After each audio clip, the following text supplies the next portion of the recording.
Hello students, a very good morning to all. Welcome to the TSN online classes. Today I am going to explain class 10 science chapter number 16. The name of this chapter is Management of Natural Resources. So beti, first we are knowing here what is the means of the natural resources. Natural resources का मतलब क्या होता है? Natural resources are the resources available in a nature like air, water, sunlight, soil, minerals, forest, wildlife, etc. Natural resources वे resources हैं जो कि प्रकृति ने हमें दिए हैं। ये प्रकृति में प्रचुर मात्रा में अवेलेबल हैं, जैसे कि air, water, sunlight, soil, minerals, forest, wild life etcetera. Natural resources are two main types. ये जो नेचुरल रिसोर्सेज हैं बेटे, ये दो तरीके के होते हैं। They are renewable natural resources और non renewable natural resources. So what you understand by the renewable natural resources? Renewable natural resources का मतलब क्या होता है? Those resources which can be replenished in a short period of the time like air, water, sunlight, forest etc. Renewable natural resources वो resources हैं जो कि प्रकृति में एक बहुत बड़ी मात्रा में उपलब्ध हैं और ह्यूमन बीइंग जो है वो अपनी ज़रूरत के लिए इसे काम में ले रहा है, कई सदियों से काम में लेता आया है और आगे भी कई वर्षों तक ये हमारे पास में उपयोग के लिए अवेलेबल हैं। नॉन रिन्यूएबल नेचुरल रिसोर्सेज वे रिसोर्सेज होते हैं they which can not be replenished in a short period of the time like minerals, coal, petroleum, natural gas, metals etc. because they take millions of years to be formed. Non renewable natural resources वे resources होते हैं जो कि प्रकृति में एक सीमित मात्रा में उपलब्ध हैं।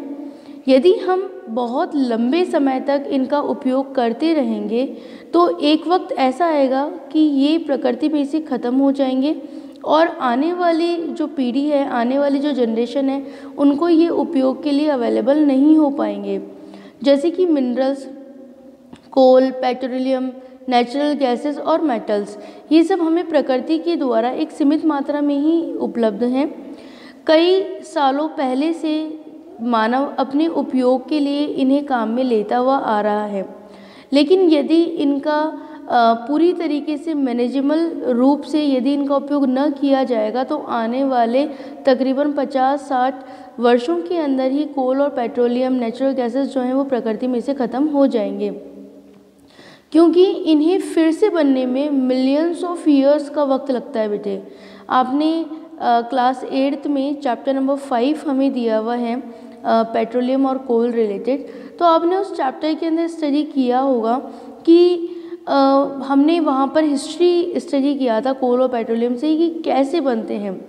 तो प्रकृति में जो भूमि है, जो ज़मीन है, इसके ऊपर जो प्लांट पार्ट है और वाटर है, ये दोनों चीज़ें कई सालों पहले से ही हमें अवेलेबल थी। जब अर्थक्वेक आता है, तो जब अर्थक्वेक आया इससे पहले, तो उस समय क्या हुआ कि प्रकृति पे जितने भी प्लांट्स थे और जो वाटर थे, वाटर एनिमल्स थे, वो सब नीचे की तरफ चले गए, है ना। मतलब जो अर्थ है उसके अंदर की तरफ बहुत गर्मी है, बहुत जैसे जैसे हम सेंटर की तरफ जाते जाते हैं वैसे वैसे जो टेम्परेचर है वो बढ़ता जाता है। तो ये जो हाई टेम्परेचर है और हाई प्रेशर है, जब इनके ऊपर लगा तो जो प्लांट पार्ट है, वो जो वेजिटेटिव पार्ट है, वो किस में कन्वर्ट हो गया? कोल में। और जो वाटर एनिमल वाला जो पार्ट था, जो वाटर से रिलेटेड जो भी पार्ट थे, वो किस में कन्वर्ट हो गए? पेट्रोल में। तो ये कोई 1 साल, 2 साल या 4-5 सालों में बन के तैयार नहीं होता बेटे, इन्हें बनने में मिलियंस ऑफ ईयर का समय लगता है। इसीलिए हमें बहुत सीमित मात्रा में इनका उपयोग करना चाहिए ताकि आने वाली जनरेशन भी इसको उपयोग में ले सके। Human activity produce a loss of waste material which are thrown away into the environment. These waste cause pollution of the natural resources like air, water and soil. ये हमने चैप्टर नंबर 15 में भी स्टडी किया था कि मानव अपने कार्यों से बहुत सारा जो वेस्ट मटेरियल है वो पृथ्वी पर डालता है, इंसर्ट करता है। वो क्या करता है कि जो ह्यूमन बीइंग है वो इतना ज़्यादा जो मटेरियल काम में लेते हैं, जैसे प्लास्टिक का मटेरियल हो गया, प्लास्टिक पॉलीथीन से जो पॉलीथीन बैग्स जो हैं उनका मटेरियल हो गया, तो वो काम में लेने के बाद में वो क्या करते हैं, उसे थ्रो कर देते हैं। और इस तरीके से प्रकृति पे जो कचरा है, जो वेस्ट है, वो बहुत बढ़ता जाता है। तो चैप्टर नंबर 15 में हमने डीपली स्टडी किया था कि किस तरीके से ये जो गार्बेज है या जो वेस्ट मटेरियल है उसकी वजह से एयर पॉल्यूशन, वाटर पॉल्यूशन और सॉइल पॉल्यूशन हो रहा है। The 3 R's to save the environment, ये 3 R's हैं, आपकी बुक में 5 R's भी दिए हैं। तो पहले ये जो 3 R's हैं ये काफ़ी लंबे समय तक हम इनका उपयोग करते हुए आ रहे हैं। तो ये 3 R's क्या हैं? Reduce, reuse and recycle. The means of that, the 3 R's to save the environment, the reduce, recycle and reuse. What's the means of the reduce? Means using less of natural resources and avoiding waste of the natural resources.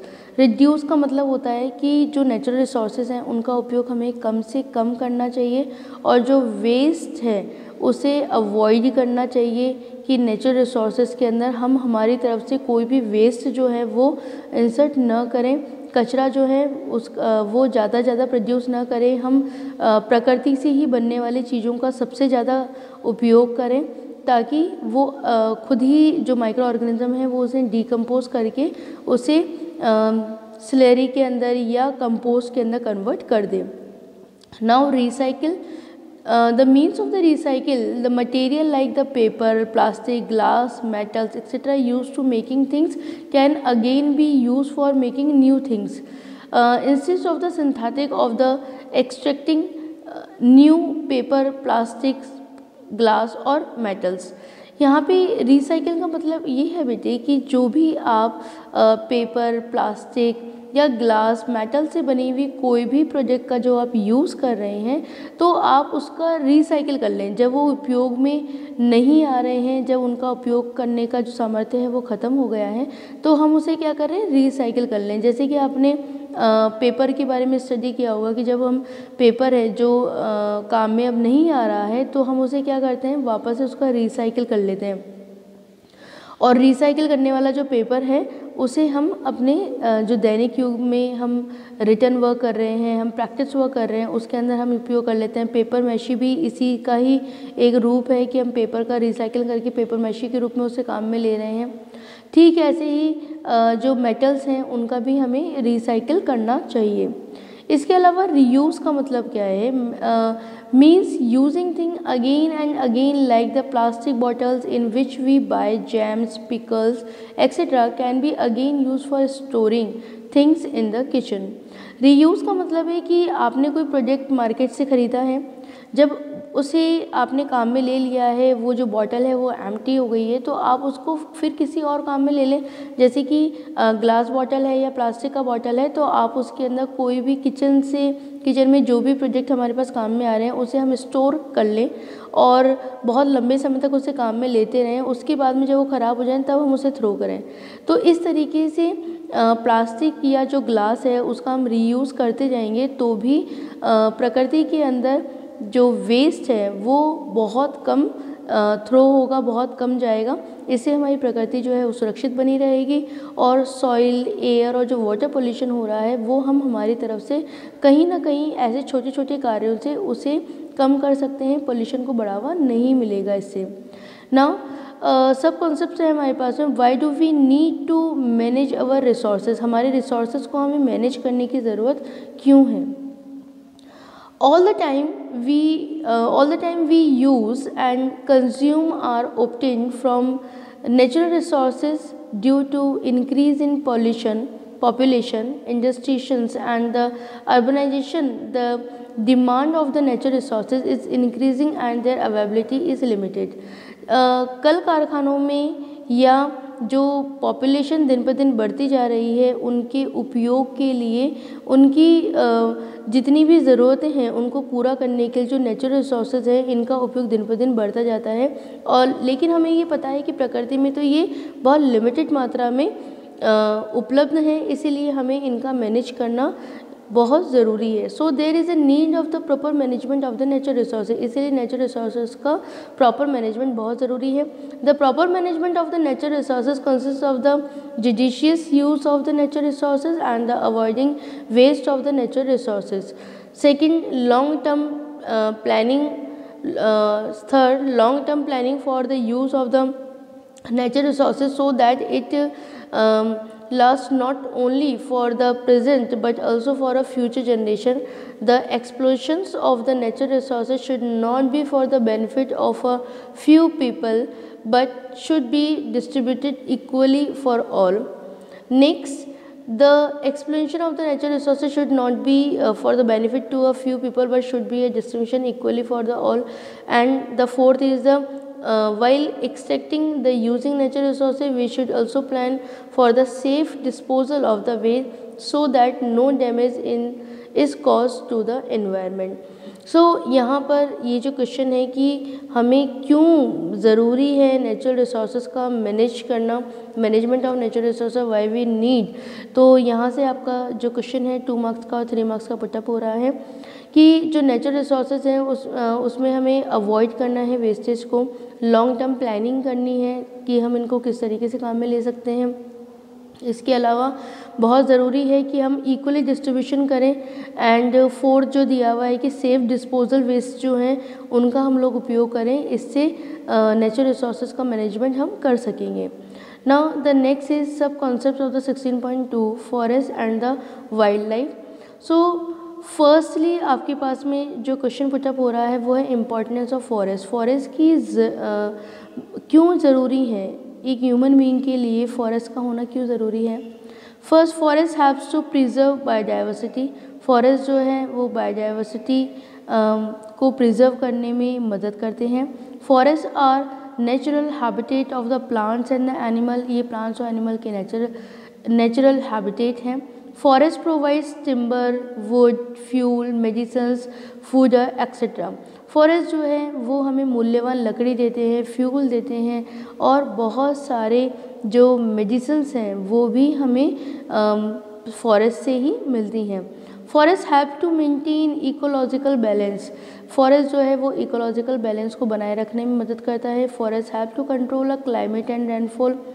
जो जंगल हैं वो हमारे climate को और rainfall को बनाए रखने में मदद रखते हैं, उन्हें कंट्रोल करने के काम में आते हैं।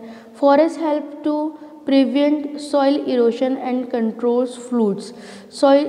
फॉरेस्ट जो है वो मृदा अपरदन को रोके रखते हैं और बाढ़ आने को भी वो कंट्रोल करते हैं। और इसके अलावा जो बहुत लंबे समय तक बारिश न होने की वजह से अकाल पड़ जाता है, तो फॉरेस्ट जो है जब बारिश को मैनेज कर लेंगे, रेनफॉल और क्लाइमेट को वो कंट्रोल करेंगे तो फ्लूड्स भी नहीं आएंगे। Forest help to maintain oxygen and carbon dioxide balance in nature.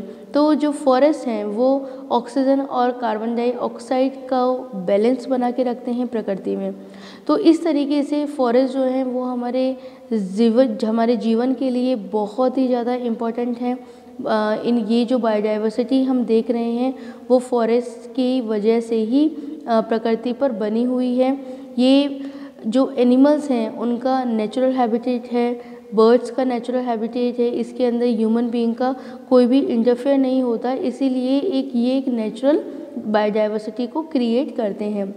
So the first part of this chapter is completed. The next part I will be explain in the next video. Thank you very much, students.